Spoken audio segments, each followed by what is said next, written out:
Mga ka-carpenters, tingnan natin kung nagbutas ako dito.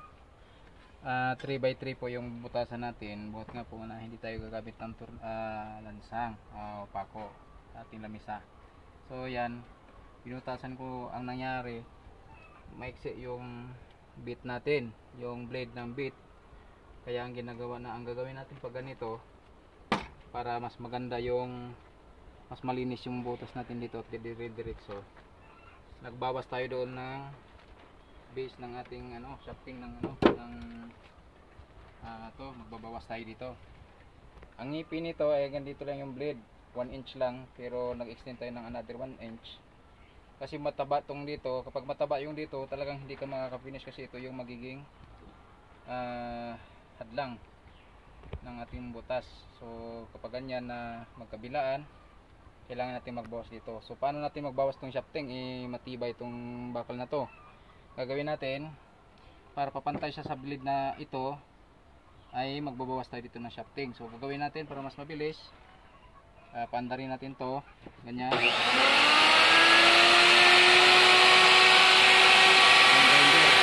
Kailangan lang natin mag-ingat.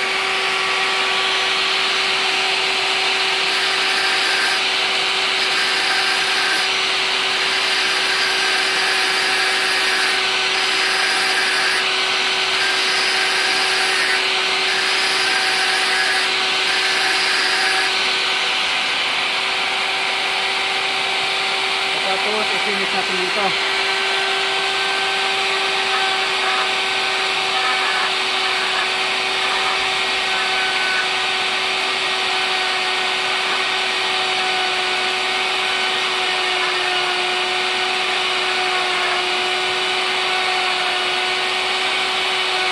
Pagtapos mga guys,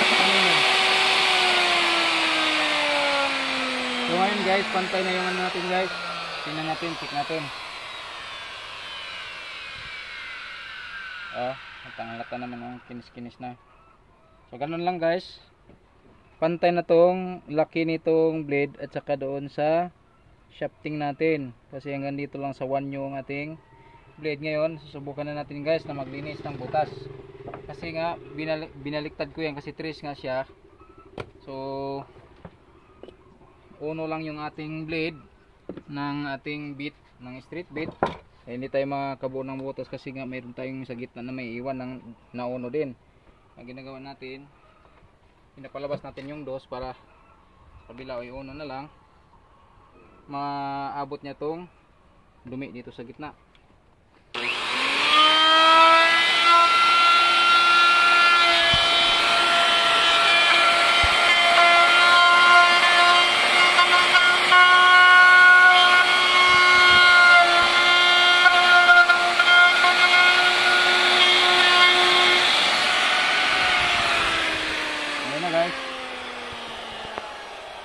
So natanggal na yung harang natin sa gitna. Ngayon babalik rin natin para yung mga hindi niya naabot ay maabot niya na.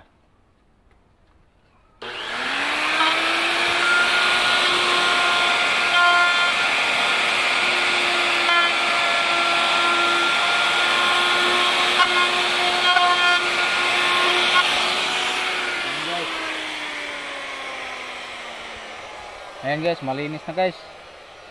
Yan malinis na, wala nang kaya pwede na tayong mag niyan guys, lagay sample guys.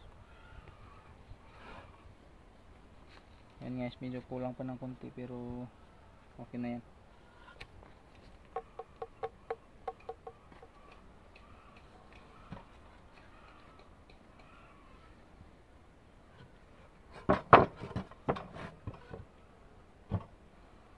Yan. Pag ganyan guys, kulang yung butas natin, palakyan pa natin guys.